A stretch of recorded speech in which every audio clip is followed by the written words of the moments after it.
pessoal, com muita alegria, com muita energia, nós temos um convidado muito especial, Dr. Valdir Greck. Ele que é cirurgião dentista, professor e agora um grande escritor. E ele vem falar um tema muito interessante da exposição artística que está acontecendo aqui em São Paulo. Cruzes, a sua origem, a sua história, vocês vão gostar desse programa, vai ser muito, muito legal. Mas antes, eu gostaria de agradecer. Muito obrigado, Dr. Valdir, pela sua presença. Eu que agradeço, muito importante divulgar este assunto. É isso aí. Mas antes, eu quero convidar você para que curta, compartilhe e principalmente siga o nosso canal no YouTube, que é muito importante, o Fala Manuel Podcast. É muito, muito importante você acionar o sininho, tá, gente? Muito importante mesmo. Então eu conto com vocês, com essa ajuda. Vão lá, clica, aciona. Vocês vêm aqui quando tem os nossos patrocinadores, no final que tem o meu nome, que tá lá todos os meus contatos, mas eu conto muito. Vamos fazer aumentar o nosso canal do YouTube. Por isso que eu conto com vocês. Mas como eu não poderia esquecer, a gente tem que agradecer e lembrar sempre as pessoas que estão ao nosso lado, principalmente os que acreditam no nosso trabalho, que são os nossos patrocinadores. Vamos conferir? A Fama Brindes é uma empresa de produtos personalizados. Está sempre conosco. Como vocês podem ver, nós temos canecas, copos, cadernos. E lá você encontra isso e muito mais, seja para você, para sua empresa ou até para o seu evento. E aí, você está com dúvida? Não pense duas vezes. Entre em contato e procure a Fame Brindes. O Grupo Motirol é o maior grupo de incorporadoras do ABC, já tendo entregue mais de 11 mil unidades e somando mais de 1 milhão de metros quadrados construídos. Atualmente, o grupo possui lançamentos na região do ABC Paulista e Indaiatuba, com imóveis de 2 e 3 dormitórios, condomínio, clube e infraestrutura completa para você e toda a sua família. E aí? Na hora de você querer realizar o seu sonho da casa própria, entre em contato com o Grupo Motirol. Tenho certeza que eles têm uma opção perfeita e cabe no seu bolso.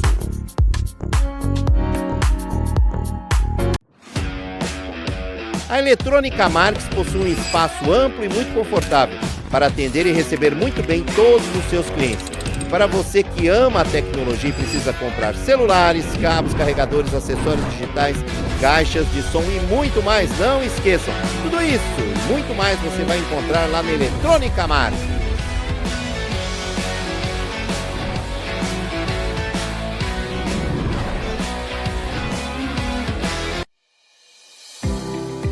Residencial Terça da Serra. O Terça da Serra é o residencial para idosos que possui um espaço amplo e lindo, com mais de 2 mil metros quadrados. Eles possuem hortas, jardins e é um lugar acolhedor e com muito amor e carinho. Se você precisa de um lugar especial para os idosos, entre em contato com o Residencial Terça da Serra.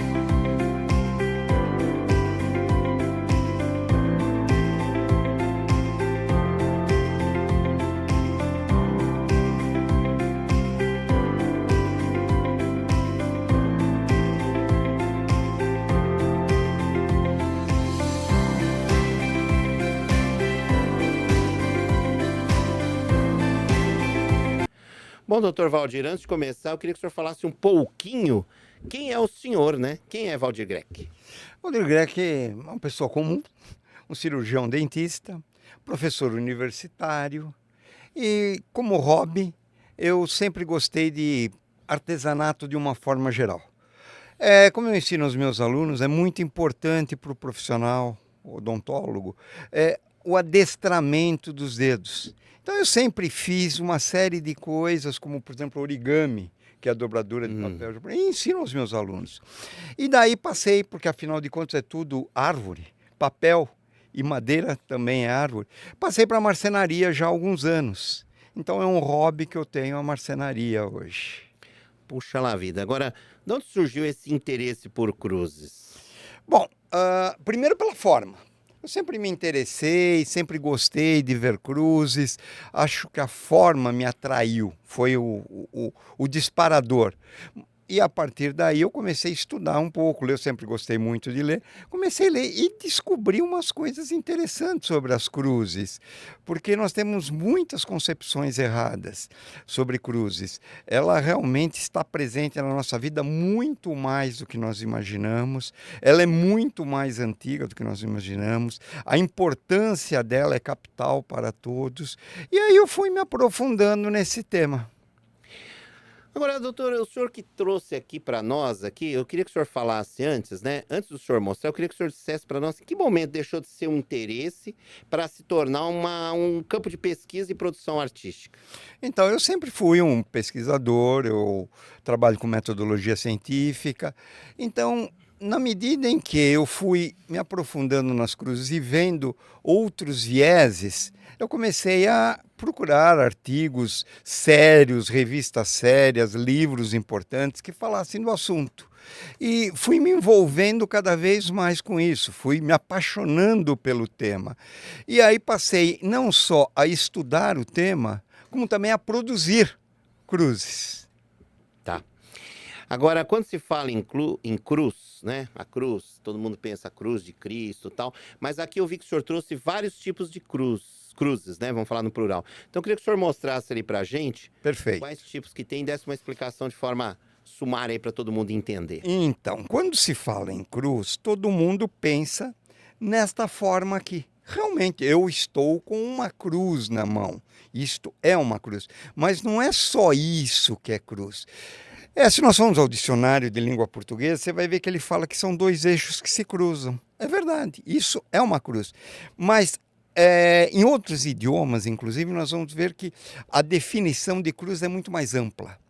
Se nós formos lá para o hebraico, nós vamos ver que em hebraico isso é estaca, que passou para o grego também como estaca e passou para o latim como estaca. Isto é uma estaca, que é a chamada cruz simplex. Ou seja, é o início da cruz. Ela ainda não é uma cruz completa, mas ela já liga o céu à terra. Isto é uma cruz, por incrível que pareça, para a maioria das pessoas. Isto aqui é a cruz de Ansata, ou a Marrakech, desculpe, Ansata é outra, ou cruz solar, que é o símbolo da Armênia. Vocês vão falar, mas espera aí, isso é redondo. Não tem importância. Nós temos aqui vários eixos que se cruzam.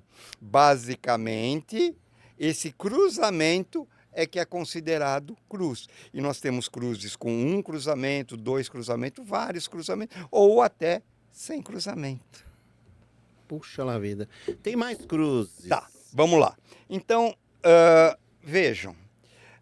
Na realidade, vamos fazer uma diferenciação, que também é outra confusão que existe muito grande. Eu tenho uma cruz aqui na minha mão. Isto é uma cruz. E a maior parte das pessoas não sabe a diferença entre cruz e crucifixo. Uhum. Cruz é quando eu tenho só esse elemento. Quando eu tenho Cristo, e tem que ser Cristo, não é qualquer um, é Cristo, fixado a essa forma, e veja, tem até a inscrição errada, mas está aqui. Isto aqui é um crucifixo.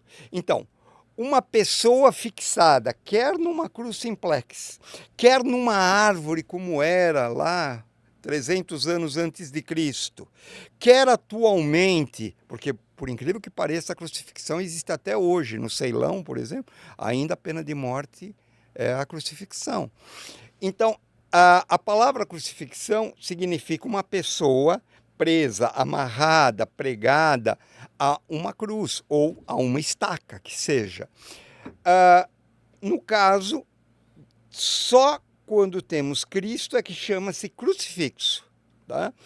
E esse emblema é colocado justamente para identificá-lo, embora erroneamente. Esse INRI não existe. Isso aqui é invenção contemporânea. Na realidade, o que nós temos, e eu tenho até uma imagem aqui, essa imagem é real, então estima-se que seja realmente a tábua, que é um carvalho de 2,5 centímetros, 25 e 16, onde tem a inscrição em 3 línguas, hebraico, grego e latim, que foi o que Pôncio Pilatos sentenciou. Jesus Nazareno, rei dos judeus. E por que escrito em 3 idiomas? Porque essa era a sentença de Cristo. Então era para que, tanto na língua oficial, que era o latim, como na língua mais comum, que era o grego, como na língua local, que era o hebraico, qualquer um que passasse ali visse porque aquele homem estava pendurado naquela cruz. Contemporaneamente se resolveu abreviar E hoje até a indústria usa isso como uma forma de caber aqui, porque realmente ficaria difícil. Mas essa, claro, vocês vão falar, olha aqui, mas aqui está faltando. Porque isso aqui foi atacado por cupins, afinal de contas, aqui tem mais de 2.000 anos. Então, principalmente a inscrição em hebraico sumiu bastante. Mas essa seria, tanto que eu não sei se vai ser possível, eu fiz uma reprodução aqui do que seria a verdadeira inscrição na cruz de Cristo. Bom, já que nós estamos falando de cruzes, vamos lá, e tipos de cruzes. A cruz mais clássica é essa, que é a chamada cruz latina, tá? Que você tem 2 braços iguais, um superior e um mais comprido. Se eu fizer isto, eu estou com uma cruz grega. A cruz grega, se eu incliná-la em 45 graus, eu estou com uma cruz de Santo André, local que nós estamos. Sabia? Por quê? Porque Santo André foi crucificado dessa forma, numa cruz em forma de X. Se eu pegar esta, que é a latina, e inverter, eu vou ter qual cruz? São Pedro, porque São Pedro foi crucificado desta forma. Tá? Se eu pegar esta cruz, talvez eu já tenho duas formas dela. Eu posso incliná-la e chama-se cruz inclinada. Eu tenho a cruz deitada. Eu tenho a cruz nórdica, onde esse braço vem, porque são as bandeiras dos países nórdicos. Vem para cá. Eu tenho. Então, veja, com um único elemento, quantas coisas diferentes eu posso ter. Sem dizer quando eu começo a colocar elementos nas pontas das cruzes, que aí vai virar centenas de cruzes. Mas uma coisa muito importante é o seguinte, eu tenho 2 cruzes na minha mão, totalmente antagônicas. Elas aparentemente são iguais, mas eu fiz de propósito, eu arredondei bastante estes ângulos, por quê? Isto é uma cruz que tem canto vivo. Essa é uma cruz para machucar, para ferir. Essa não, essa é uma cruz do amor. Então todas as cruzes que têm canto vivo são cruzes agressivas. É essa mensagem que quem fez a cruz quer passar. Quem faz uma cruz arredondada quer passar uma mensagem de leveza, de vitória, de superioridade, e não de sofrimento, como a cruz de canto vivo. Agora, tem mais umas 2 aqui. Eu queria que o senhor mostrasse essa que parece uma caixinha. Mostra lá para a câmera, abre devagarzinho para todo mundo ver. É um cubo, né? É um cubo tradicional, 6 faces tradicionais. Só que a cruz particularmente a cruz latina, nasce exatamente de um cubo. Vejam, eu posso simplesmente começar a abrir esse cubo e eu vou ter o quê? Aquilo que eu acabei de mostrar para os senhores. Esse formato. Ou seja, eu tenho 2 braços iguais com uma cabeça igual. E aqui o dobro no pé. Então, essa é a clássica cruz latina. Se eu dobrar aqui, eu tenho a cruz grega. E a partir daqui eu posso fazer todas aquelas que eu estava mostrando. Inclinar, e aí eu vou ter a cruz de Santo André, pôr de ponta cabeça, e tenho a cruz de São Pedro, e por aí em diante. Então, a cruz nasce de um cubo. Ela passa de um plano para um volume. Puxa lá, vida. Nós estamos aqui com o Dr. Valdir Grech, ele que é escritor, professor, cirurgião dentista, mas ele tem umas histórias, essas cruzes. Meu, esse programa tá fantástico, doutor. Agora tem uma aí, antes do senhor falar do livro, eu queria que o senhor falasse dessa última que o senhor trouxe aí. Essa eu acho que é a mais polêmica. Vamos lá, ele vai mostrar. Não, nós temos várias cruzes polêmicas, mas realmente você tem razão, Manuel, porque veja bem, essa cruz mostra o poder da mídia, o poder da propaganda. Como a propaganda é tão arraigada que ela consegue mudar uma concepção, muitas vezes, de milênios. Eu vou mostrar uma cruz aos senhores e os senhores pensem ao que ela vai te remeter. E depois nós vamos discutir um pouquinho sobre essa cruz. Conhecem essa cruz? Ao que ela está associada? Toda vez que eu tenho dado muitas palestras, feito rodas de conversa, exposições, e toda vez que eu mostro essa cruz, é quase que unânime que as pessoas me falam que ela remete ao nazismo, que elas lembram de Hitler. Sim, por causa da força da propaganda. Essa cruz não tem nada a ver com Hitler. Essa cruz não tem nada a ver com o nazismo. Eu não estou falando dessa. Essa é uma cruz preta. Essa é uma cruz inclinada em 45 graus. Olha as pontas dela. Essa cruz tem milênios de anos. Ela nasceu, na realidade, na Índia, mas é muito utilizada no Japão e outros países orientais. Predominantemente, ou ela é vermelha, ou ela é branca, ou ela é dourada. 3 cores maravilhosas, fantásticas. E para o oriental, o vermelho é alegria. Para o oriental, o vermelho é saúde. É tudo de bom, o vermelho. As cruzes cristãs ocidentais, não. O vermelho é o sangue de Cristo. Mas para o oriental, o vermelho é super positivo. Infelizmente, ela foi usada, ela foi manipulada de uma forma totalmente errada e ficou associada ao mal. Então vejam, um enorme número de empresas no mundo inteiro, de bandeiras no mundo inteiro, em todas as culturas, usavam essa cruz, a manji, em suas bandeiras. A Coca-Cola já teve como seu símbolo essa cruz. O primeiro símbolo da Shell, inclusive vendido aqui no Brasil, já era uma suástica. Só que, com o advento do nazismo, essas empresas, obviamente, tiraram esse símbolo das suas marcas, porque não queriam associar o seu nome ao nazismo. Bandeiras tiraram essa cruz também. Então, vejam, até hoje, e essa cruz chegou, logicamente, a ser proibida em várias partes do mundo, no Brasil, inclusive. No Brasil nós tivemos pessoas presas porque usaram esta cruz. Hoje não é crime mais essa cruz no Brasil. O que é crime? É o uso dela como apologia de qualquer aspecto negativo. Mas se algum cidadão quiser tê-la tatuada no corpo, isso não tem problema. O problema é o mau uso que se faz das coisas. Veja, mas a propaganda foi tão forte que agora, praticamente um século depois, continua se associando essa cruz ao mal, ao negativo. Era isso que você queria saber, Manuel? É isso que eu e todo mundo quer saber. Agora, aproveitando, eu falei do livro, eu queria que o senhor mostrasse o livro e falasse um pouquinho do livro, né? Esse livro que é tão bonito, que eu vi, interessante. Bom, como nasceu esse livro? Vejam bem, como eu comecei a pesquisar e comecei a produzir cruzes, eu comecei a fazer um verdadeiro catálogo sobre cruzes.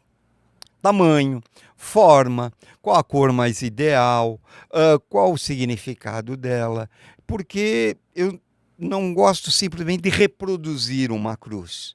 Eu quero saber o que eu estou fazendo. A exemplo de Michelangelo, Michelangelo tem uma frase muito bacana que ele diz o seguinte: a obra estava lá dentro da pedra de mármore. O que ele tirou é o que não era a obra, ele tirou o excesso. Ele deixou a obra que ele pretendia. A mesma coisa acontece com a madeira. Qualquer obra que você pegue um bloco de madeira para esculpir, você tira o excesso. A cruz, no caso, aqui nós estamos falando de cruz, já está lá dentro.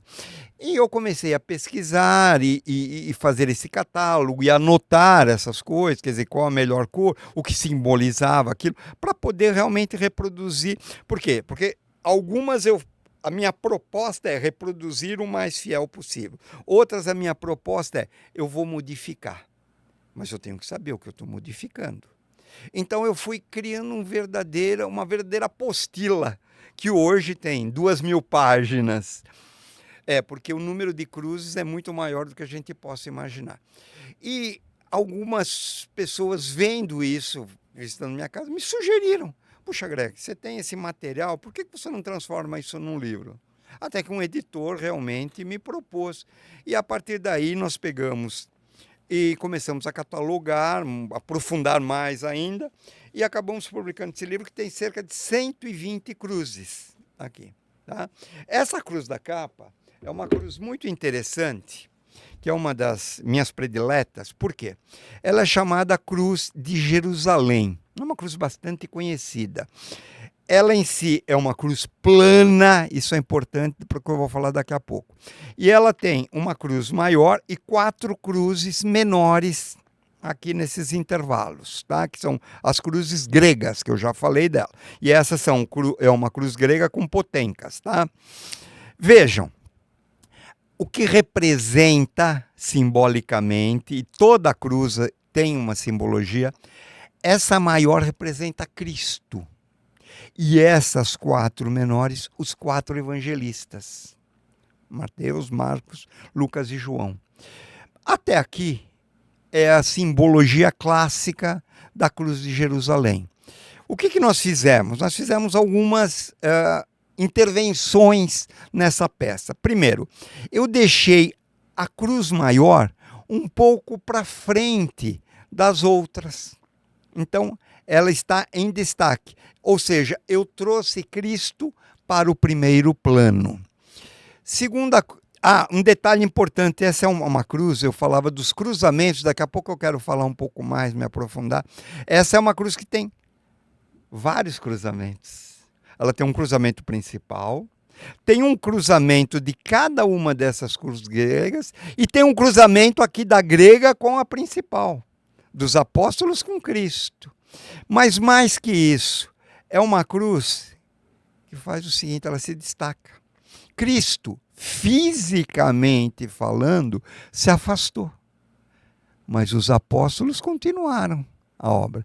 Essa cruz tem uma simbologia que é a de levar a palavra de Cristo para todos os cantos, 4 cantos. Então vejam, eu peguei a simbologia que já existia e incorporei algumas ideias novas e criei uma cruz que já existe, mas um pouquinho diferenciada.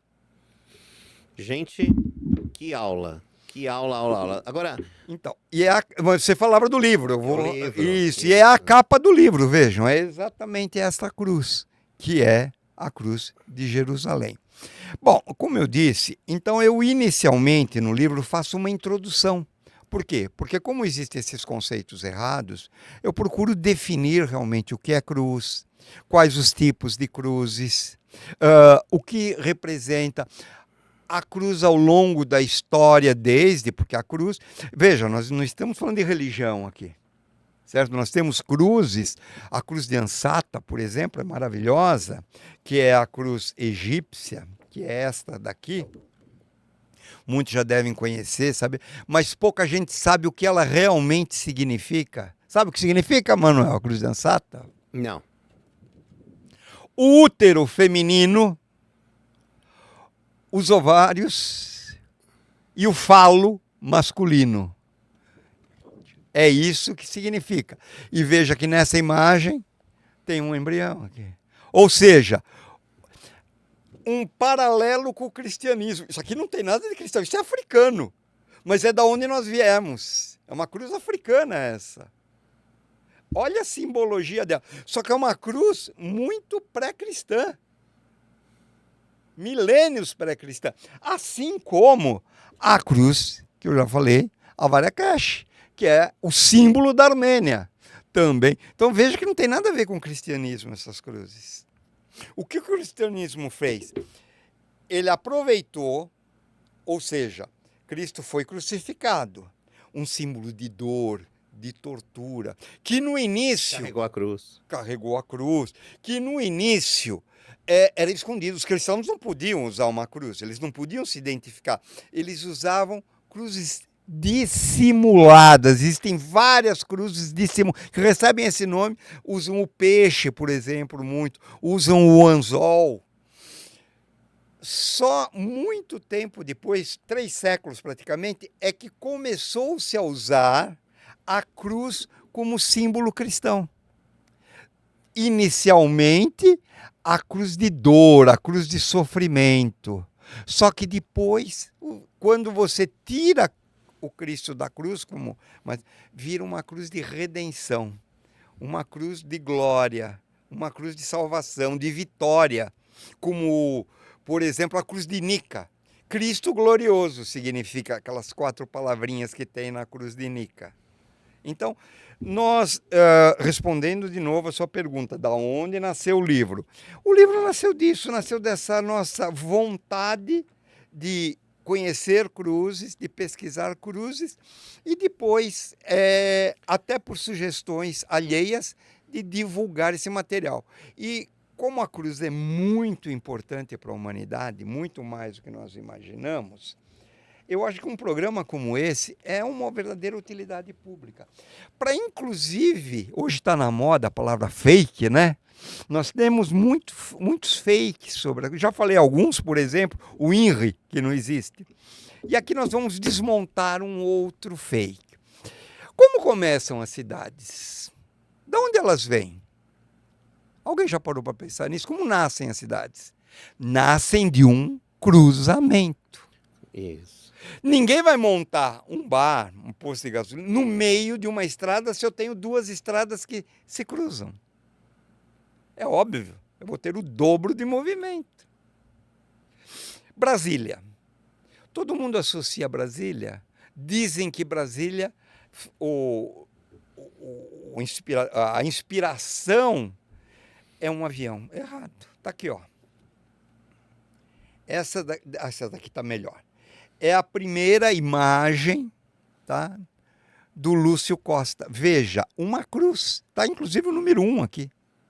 E o próprio Lúcio Costa declarou que não é um avião. O que ele fez? Ele pegou a cruz, que foi o ponto de partida dele, e adequou à sinuosidade do terreno. Então, por isso que depois fez aquilo, porque ele aproveitou as próprias subidas e descidas, a onda das águas, e foi adaptando. Então, acabou ficando assim meio inclinado. Mas a ideia original, como várias outras cruzes no mundo inteiro, nasceram ou foram projetadas. As cidades naturais nasceram do entroncamento de 2 cruzes. E as planejadas, sempre o arquiteto, ou a pessoa que planejou, partiu de um cruzamento. Percebe como a cruz está muito mais presente do que poderíamos imaginar? Muito, muito. Gente, que aula, hein? Que aula. Mas eu queria saber o seguinte: as pessoas que quiserem adquirir esse seu livro, né? E essas cruzes aí, o senhor está fazendo alguma exposição em algum lugar? Quanto tempo? Quando vai durar? E o livro, quem quiser adquirir, fala um pouquinho para os nossos internautas aí. Bom, com relação ao livro, ele pode ser adquirido diretamente comigo. No final, a gente pode deixar os nossos contatos, telefone, e-mail. Já aproveita e fala aí, deixa o seu contato, 011. 991411718. Meu e-mail é meu próprio nome, Valdir com W, Valdir Grec, Grec, @gmail.com. Tá? Legal. E com relação à exposição, também foi interessante porque o grão-mestre da Glesp, vendo o nosso livro, nos chamou lá e alguém falou para ele nem sabe quem, sobre as nossas peças e sugeriu que nós fizéssemos no hall da Glesp, que fica na rua São Joaquim, 132, uma exposição sobre cruzes. Então ali nós temos um catálogo com 108 cruzes em miniatura, cruzes mais ou menos nesse tamanho, as 108 cruzes mais comuns, mais usuais, e depois temos algumas cruzes já em tamanho um pouco maior, que remetem desde idos tempos até algumas cruzes mais modernas, desde cruzes clássicas até as cruzes conceituais. O que é uma cruz conceitual? É muito interessante essa parte, Manuel, porque as pessoas não estão muito acostumadas com isso. Quem lida com arte sabe o que é uma obra conceitual. Então vamos mostrar um pouquinho. Eu vou começar logo com uma muito interessante, que é esta, que é uma cruz maravilhosa. Eu já vou começar pelo topo. Essa cruz. Ué. Tá um papel em branco. Quem poderia perguntar, quem vai assistir, tá um papel em branco. Como aqueles que vão na exposição e vem um dos totens lá e lê lá Cruz Invisível. O nome dessa cruz é Cruz Invisível. Eu inventei? Olha, primeira referência que eu encontrei dela, se tem referências antes, eu não sei. A primeira tem cerca de 2000 anos. Foi um tal de João que falou. João 20:29. Feliz aquele que crê sem ver. Essa é a sua cruz, Manuel. Essa é a cruz que você pode carregar. Ela tem o teu tamanho. Ela tem a cor que mais lhe apetece. É a cruz do seu dia a dia. Você acordou hoje e estava numa encruzilhada. Vou levantar da cama ou vou ficar na cama? Eu vou pegar esse caminho ou vou pegar aquele caminho? A nossa vida é feita de cruzes. A todo momento nós temos que tomar decisões. Eu vou para frente, eu vou para trás, eu fico parado. Você está numa encruzilhada a todo instante. Então, essa é uma das mais belas cruzes conceituais. Mas vamos a uma um pouquinho mais fácil de se entender. É muito interessante quando eu tenho essa cruz também lá na exposição, eu tenho um quadrinho, e as pessoas chegam lá e falam assim, ué, mas eu não estou vendo nada. Pronto, você viu a cruz. Porque é a cruz do nada. Você vai falar, esse cara é louco. Ele está inventando. Uhum. Não, a cruz do nada existe. O problema da cruz do nada é que o tamanho dela, o formato dela, não permite, talvez, que algumas pessoas vejam. Talvez você já tenha visto a cruz do nada. Você que está me vendo agora, provavelmente, já esteve ao lado da cruz do nada. E eu vou falar e vou mostrar, e as pessoas, quando eu mostro, falam assim, não, eu tenho que voltar lá para ver a cruz do nada. Você já foi na Basílica da Aparecida do Norte, Manuel? Já faz tempo. Agora e você já viu a cruz do nada lá? Então. É que ela é pequena, ela tem 8 metros de altura. Ela é de aço, tem 800 quilos. Está numa das posições privilegiadas da igreja. Eu vou mostrar. Eu vou porque senão, certo? O que acontece com a cruz do nada é essa, gente. Não fui eu que inventei. É o Cláudio Pastro, que confeccionou, um artista que ganhou o concurso, que aliás é o mesmo que fez os portais lá da Basílica, de bronze, os portais maravilhosos. Vejam, o problema dessa cruz é o seguinte, ela está tão bem colocada que quando você olha de baixo, se você não tiver num determinado ângulo, você não a vê. Se você entra no eixo, você fala, nossa, que cruz linda! E pode ser que você pergunte para quem está ao seu lado, olha, você viu que cruz maravilhosa? E a pessoa diga, não estou vendo nada. Para ver nesse ângulo que tem esta foto, você tem que subir. Sabe quando a gente vai ver a Aparecida passar pela imagem? E quando você está ali, que é do lado oposto, aí você vê e repare o vermelho ali no centro da cruz.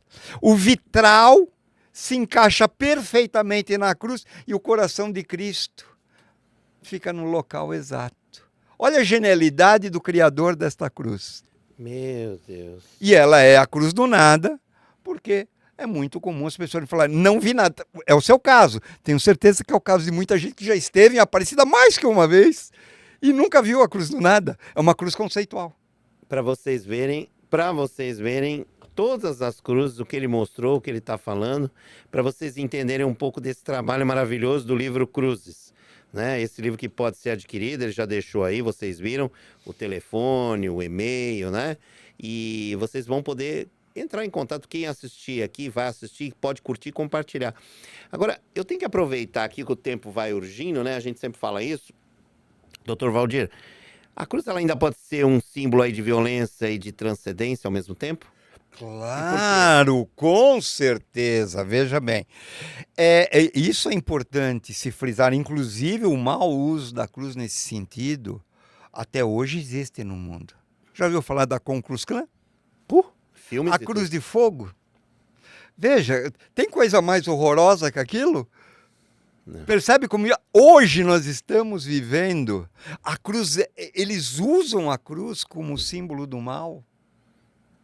Não é só não, eles não. Estamos colocando eles porque talvez sejam os mais conhecidos. Acabei de falar na Tailândia, no Ceilão, ainda se tem crucifixão. As pessoas morrem de uma forma... Porque você sabe a morte é uma das piores mortes que tem, a morte por crucifixão. Você sabe como ela ocorre? Bom, vejam, primeiro, o crucificado, ou amarrado também, que pode ser, não tem problema. Primeiro, os soldados romanos, eles tinham um conhecimento da anatomia fantástica. Eles sabiam exatamente onde pôr os cravos. Por exemplo, eles não punham o cravo na mão como hoje nós retratamos. Era no punho. A mão, se você pegasse aqueles cravos enormes e pusesse na mão, rasgaria a mão com o peso do corpo. E a pessoa cairia. Eles não queriam isso. Então, era no punho. Tanto que se você for no sudário, certo? Que é aquele pano com que Cristo foi enterrado, ali fica claro que realmente os cravos estavam no punho. Vejam, então os cravos vão no punho, numa posição que não vai pegar uma artéria que mate a pessoa. Eles não queriam matar, eles queriam que a pessoa sofresse. 2, 3 dias, se possível. Nos pés a mesma coisa, só que nos pés era pior. Porque além deles não pegarem nenhuma artéria importante, eles passavam ao lado de nervos muito sensíveis. O que acontecia? O crucificado ficava numa posição que faltava o ar. Ele precisava respirar. Para respirar, ele precisava fazer o quê? Apoiar os pés para subir. Na hora que ele fazia esse movimento, dava aquela dor infernal e soltava o corpo. Então ele ficava nesse vai e vem. Então, independente de todas as outras coisas, certo? Existem crucifixões assim que para aumentar, eles punham animais selvagens em volta, punham um foguinho pequeno, que não era para matar, mas era para ir queimando os pés do crucificado. Você vê que era uma morte... Aliás, sobre isso, inclusive, tem uma cruz muito interessante, que é a cruz ortodoxa russa. A cruz ortodoxa russa é uma cruz que tem 3 braços, tá? Ela seria uma cruz clássica, ela tem esse braço e tem um braço inclinado aqui. Você vê como as pessoas usam, conhecem. É muito interessante agora lembrarmos da cruz ortodoxa russa pelo seguinte. O que significa o primeiro braço? O primeiro braço significa justamente a inscrição, aquela que eu mostrei já, da cruz de Cristo. O segundo, justamente onde estavam os braços de Cristo. E a terceira, que está inclinada, e eu estou inclinando aqui para o lado errado, diga-se de passagem, é o apoio dos pés de Cristo e o lado direito fica para cima. Coisa que nós vamos encontrar na internet, aí muita cruz ortodoxa russa, e inclusive muitos artistas que a retratam com o braço inclinado no sentido errado. Por que o braço do lado direito fica para cima? Porque é ao lado de Dimas, o bom ladrão. Gestas, que foi aquele que se revoltou, que foi o mau ladrão, o braço está para baixo. Percebe a simbologia riquíssima que tem por trás disso? É o caso, quer dizer, a gente olha para a cruz e vê aquilo lá, pode achar bonito, mas todas as cruzes têm uma razão de ser. Por que uma cruz tem 2 braços, a outra tem 3? Porque um é inclinado, porque ela é pontuda, porque ela é arredondada. E isso vai mudando os detalhes das cruzes. E isso vai mudando a história, vai mudando a simbologia.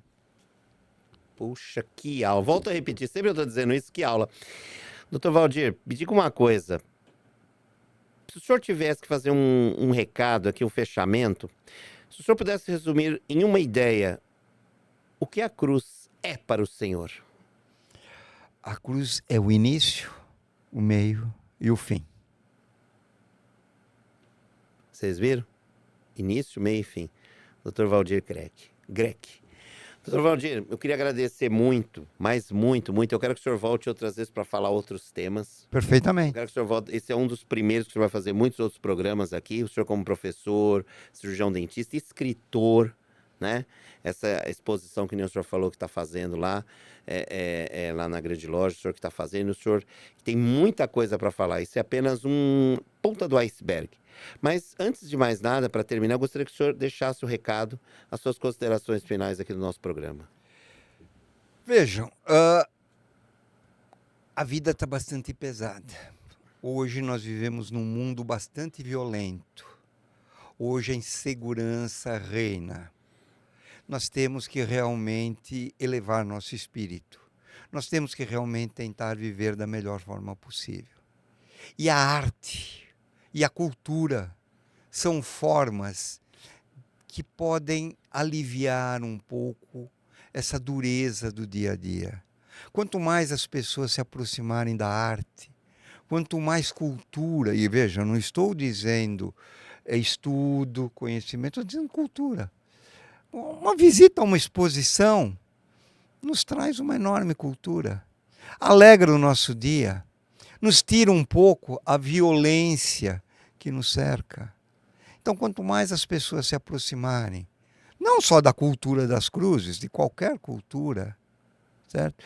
E da estética, da arte, se nós não mudarmos o mundo, a sua vida poderá ser um pouco mais leve, pelo menos.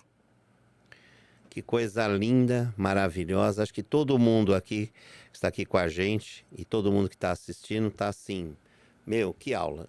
Então, mais uma vez, eu queria agradecer a sua presença, Dr. Valdir Greck. Muito obrigado. O senhor já está convidado para um próximo programa. Logo eu quero o senhor aqui. Nós temos que agradecer aos nossos patrocinadores, que vocês podem conferir desde o começo e no final, todos os nossos patrocinadores. Eu quero agradecer muito. E ainda eu convido para vocês seguirem nossas redes sociais, principalmente aqui no nosso Instagram, também no Facebook lá, mas no nosso Instagram. Eu quero que você siga o nosso Instagram e no nosso YouTube. Eu preciso de mais seguidores e eu conto com vocês no Fala, né? O nosso Instagram, Fala_Manuel Podcast, e o nosso canal do YouTube, Fala Manuel Podcast, a qual o Dr. Valdir segue e também curta e compartilha com outras pessoas também. Então eu conto muito com vocês. Então vocês apontem o celular, aponte o celular aí, por favor, aponte o celular para a câmera do celular, para o nosso QR Code aí, que você vai ter minhas redes sociais, você vai ter meus contatos. E você quer fazer um podcast, quer conversar com a gente, quer contar a sua história, vem para cá no Fala Manuel Podcast. Eu quero agradecer muito. Siga muito o nosso canal do YouTube. Muito obrigado. A gente vai ali para aquela câmera do meio para dizer um tchau, doutor. Olha lá, olhando para o meio, tchau e até o próximo programa. Beijo, tchau. Obrigado a todos.